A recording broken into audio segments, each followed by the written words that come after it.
جناب نبی کریم صلی اللہ علیہ وسلم نے ارشاد فرمایا کہ یہ جو رمضان کا مہینہ ہے، فرمایا کہ اس کا پہلا حصہ رحمت ہے اور دوسرا حصہ مغفرت ہے اور تیسرا حصہ جہنم سے چھٹکارے کا ہے۔ تو اس رمضان کے پہلے عشرے کو آپ صلی اللہ علیہ وسلم نے فرمایا کہ یہ رحمت کا عشرہ ہے۔ ویسے تو پورا سال اللہ تبارک و تعالیٰ کی رحمت اپنے بندوں کی طرف متوجہ رہتی ہے،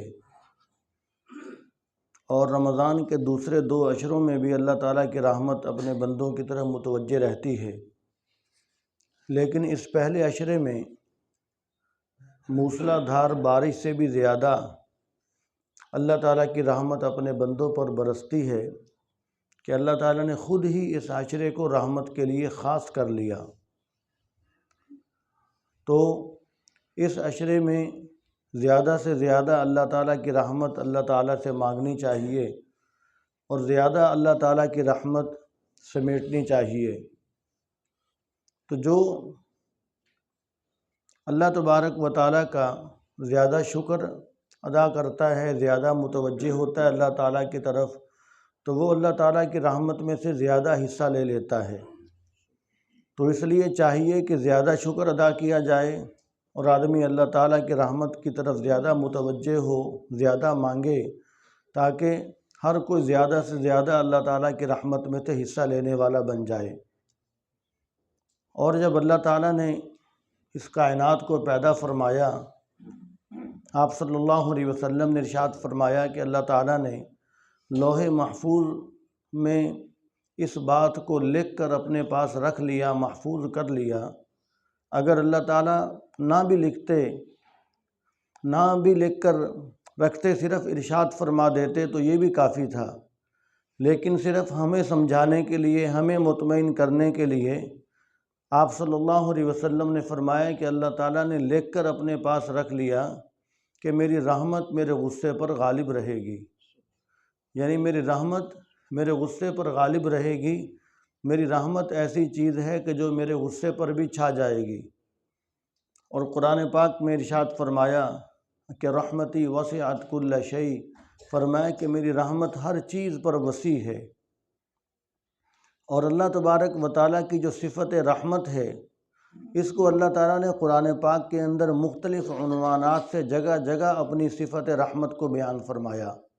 یہاں تک کہ جب قرآن پاک شروع فرمایا تو سورۃ فاتحہ کے اندر بھی اپنی صفت رحمت کو بیان فرمایا، اور ہر کام سے پہلے جو بسم اللہ الرحمن الرحیم پڑھنے کی تاکید کی گئی کہ تم قرآن پاک پڑھو، تم جو بھی کام کرو تو پہلے بسم اللہ پڑھ لیا کرو، تو اس کے اندر اللہ تعالیٰ کی صفت رحمت بیان کی گئی۔ تو ہر کام سے پہلے بسم اللہ پڑھنے کی ترغیب دے کر اور بسم اللہ میں صفت رحمت، رحمان اور رحیم ہونا بتلا کر اپنے بندوں کو بار بار اللہ تعالیٰ اس بات کی طرف متوجہ فرما رہے ہیں کہ دیکھو میں رحمان ہوں، میں رحیم ہوں، میری رحمت میرے غصے پر غالب ہے، میں بہت زیادہ رحمت والا ہوں۔ اب تمہارا کام ہے کہ تم جتنی زیادہ ہو سکتا ہے رحمت سمیٹ لو۔ جس کو کسی نے کہا کہ ہم تو مائل بکرم ہیں، کوئی سائل ہی نہیں، کہ اللہ تبارک و تعالیٰ فرماتے ہیں کہ ہم تو رحمت کرنے کے لیے ہر وقت تیار ہیں، ہماری رحمت تو برس رہی ہے، لیکن کوئی سائل تو ہو، کوئی رحمتیں سمیٹنے والا تو ہو۔ جس کی مثال پہلے بھی ایک مرتبہ بیان کی کہ مثال کے طور پر بارش ہو رہی ہے، اب بارش تو پورے علاقے پر برس رہی ہے، یہ نہیں کہ ایک گھر چھوڑ کر پورے محلے پر بارش ہو رہی ہے، صرف ایک گھر کے اوپر بارش نہیں ہو رہی، اب بارش تو پورے علاقے پر برس رہی ہے، لیکن جو برتن جس کا منہ سیدھا ہے، جو برتن صاف شفاف ہے، جس برتن کو بارش کا پانی سمیٹنے کے قابل بنا کر رکھا ہوا ہے، تو وہ بارش کا پانی بھرپور سمیٹے گا اور اس سے بعد میں فائدہ بھی حاصل کرے گا۔ اور جس نے برتن اپنا الٹا رکھ لیا تو اب بارش تو برس رہی ہے لیکن اس کا برتن خالی کا خالی پڑا ہوا ہے، اس لیے کہ اس نے رحمت سمیٹنے والا کام ہی نہیں کیا، وہ بارش کی طرف اس کا برتن متوجہ ہی نہیں ہوا۔ تو اس لیے اللہ تعالیٰ کی رحمت تو برس رہی ہے۔ اب پورے علاقے پر بارش برستی ہے تو جو زمین زرخیز ہوتی ہے وہ سبزہ اگاتی ہے، اور جہاں پر گندگی کا ڈھیر پڑا ہوتا ہے وہاں پر سبزے نہیں اگتے۔ تو اس لیے ہمیں چاہیے کہ ہم اس قابل اپنے آپ کو بنائیں کہ اللہ تعالیٰ کی رحمت ہم زیادہ سے زیادہ سمیٹنے والے بن جائیں، تاکہ اللہ تعالیٰ کی رحمت زیادہ سے زیادہ حاصل کرنے والے ہوں۔ اس پہلے عشرے میں زیادہ اللہ تعالیٰ کی رحمت ہم سمیٹیں۔ اور آپ صلی اللہ علیہ وسلم نے ارشاد فرمایا کہ اللہ تعالیٰ نے اپنی رحمت کے 100 حصے فرمایا کہ اللہ تعالیٰ نے 99 حصے اپنے پاس رکھ لیے اور صرف ایک حصہ زمین پر اتارا ہے۔ فرمایا کہ اس ایک حصے کا اثر ہے کہ جو زمین کے اندر لوگ اور والدین جو ایک دوسرے سے رحم و کرم والا معاملہ کرتے ہیں، فرمایا کہ اس ایک حصے کا یہ اثر ہے۔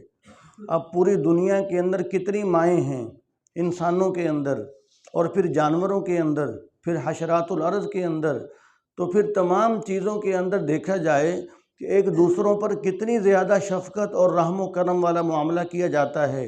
تو یہ ساری شفقتیں، ساری مہربانیاں، ساری رحم و کرم کی جو علامتیں ہیں، یہ صرف اس ایک حصے کا اثر ہے کہ جو اللہ تعالیٰ نے اپنی رحمت کا ایک حصہ زمین پر اتارا، اور فرمایا کہ اللہ تعالیٰ نے 99 حصے اپنے پاس رکھ لیے۔ وہ 99 حصے اللہ تعالیٰ قیامت کے دن ظاہر فرمائیں گے۔ ان 99 حصوں سے اللہ تعالیٰ قیامت کے دن اپنے بندوں پر رحمت فرمائیں گے۔ تو وہ ذات کتنی رحمان ہوگی، وہ ذات کتنی رحیم ہوگی۔ تو اس لیے آپ صلی اللہ علیہ وسلم نے بھی اللہ تعالیٰ کی رحمت کو بہت زیادہ بیان فرمایا۔ ایک دیہاتی آیا آپ صلی اللہ علیہ وسلم کے پاس ملنے کے لیے، اور اس نے جاتے ہوئے ایک دعا دی۔ دیہاتی سادہ آدمی تھا، اس نے دعا دی کہ یا اللہ مجھ پر اور محمد صلی اللہ علیہ وسلم پر رحمت فرما۔ تو آپ صلی اللہ علیہ وسلم نے فوراً اس کو ٹوکا، اس کو روکا، اور اپنے صحابہ سے فرمایا کہ دیکھو اس نے تو اللہ تعالیٰ کی رحمت کو بہت محدود کر دیا۔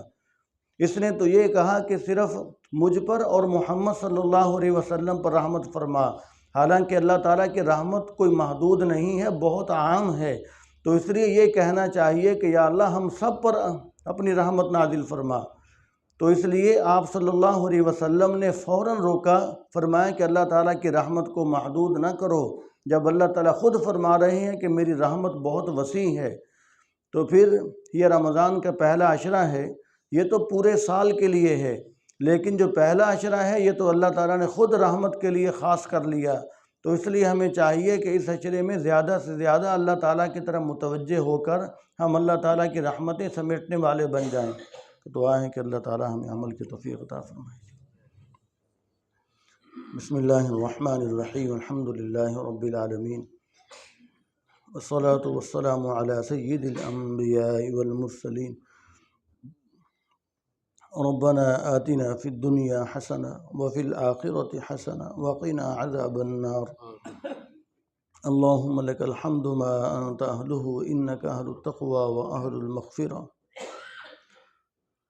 رب ارحمہما کما ربیانی صغیرا۔ ربنا آتنا فی الدنیا حسنۃ وفی الآخرۃ حسنہ وقنا عذاب النار۔ رب اغفر وارحم وانت خیر الراحمین۔ رب اغفر وارحم وانت خیر الراحمین۔ رب اغفر وارحم وانت خیر الراحمین۔ یا اللہ ہم سب تیرے رحمت کے طالب ہیں، یا اللہ ہم میں سے کسی کو بھی اپنی رحمت سے محروم نہ فرمائیے، یا اللہ ہم میں سے کسی کو بھی اپنی رحمت سے محروم نہ فرمائیے۔ یا اللہ ہمارے دل کے برتن اگر الٹے ہیں تو ہمارے دل بھی تیرے ہی قبضہ قدرت میں ہیں، یا اللہ ہمارے دلوں کو بھی سیدھا کر دیجئے اور اپنی رحمت سمیٹنے کے قابل بنا دیجئے۔ یا اللہ دل جس قابل ہو تیری رحمت سمیٹتا ہے، یا اللہ ہمارے دلوں کو اس قابل بنا دیجئے۔ یا اللہ ہم وہ بے بس فقیر ہیں کہ جن کے پاس نہ جھولی ہے نہ پیالہ ہے، کچھ بھی نہیں ہے۔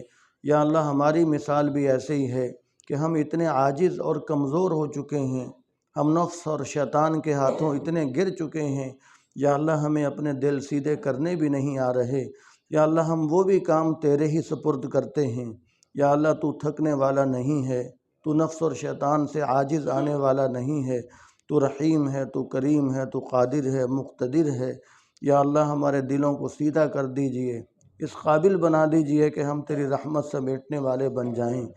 یا اللہ یہ رمضان کا پہلا عشرہ رحمت والا ہے، ہمیں اپنی رحمت سے زیادہ وافر حصہ نصیب فرمائیے، کسی بھی مسلمان کو محروم نہ فرمائیے، سب کو اپنی رحمت سے نواز دیجئے۔ یا اللہ دنیا کے اندر دیکھا جاتا ہے کہ اور آپ صلی اللہ علیہ وسلم نے بھی یہی فرمایا کہ کسی کو کوئی چیز دے کر پھر واپس نہیں لی جاتی، جس کو دے دی بس اس کی ہو گئی۔ یا اللہ ہم پر اس پہلے عشرے میں خصوصی موسلا دھار بارش سے زیادہ رحمت فرمائیے، یا اللہ پھر رحمت کا سایہ ہمارے سروں سے واپس نہ ہٹائیے، یا اللہ مرتے دم تک جنت میں داخلے تک ہمیشہ اپنی رحمت کا سایہ نصیب فرما دیجئے، خصوصی رحم و کرم والا معاملہ فرمائیے۔ یا اللہ تمام بیماروں کو تمام روحانی جسمانی بیماریوں سے شفا نصیب فرما دیجئے، سب کے سب مشکلات آسان فرما دیجئے، کسی کو کسی کا محتاج نہ فرمائیے، محض اپنے در کا محتاج رکھیے۔ یا اللہ سب کی سب ضرورتیں پوری فرما دیجئے۔ یا اللہ حج بیت اللہ کی سعادت نصیب فرمائیے، روضہ رسول صلی اللہ علیہ وسلم پر مقبول با ادب حاضری یا اللہ نصیب فرما دیجئے۔ یا اللہ جتنی زندگی ہے صحت عافیت والی زندگی نصیب فرمائیے، جب وقت پورا ہو جائے تو ایمان کامل کے ساتھ زبان پر کلمہ طیبہ ہو، اس حال میں خاتمہ نصیب فرمائیے۔ یا اللہ ہماری دعاؤں کو حضور صلی اللہ علیہ وسلم کے واسطے سے قبول فرما لیجئے۔ ربنا تقبل منا انک انت السمیع العلیم وتب علینا انک انت التواب الرحیم، وصلی اللہ تعالی علی رسولہ وخیر خلقہ محمد وآلہ واصحابہ اجمعین، آمین برحمتک یا رب۔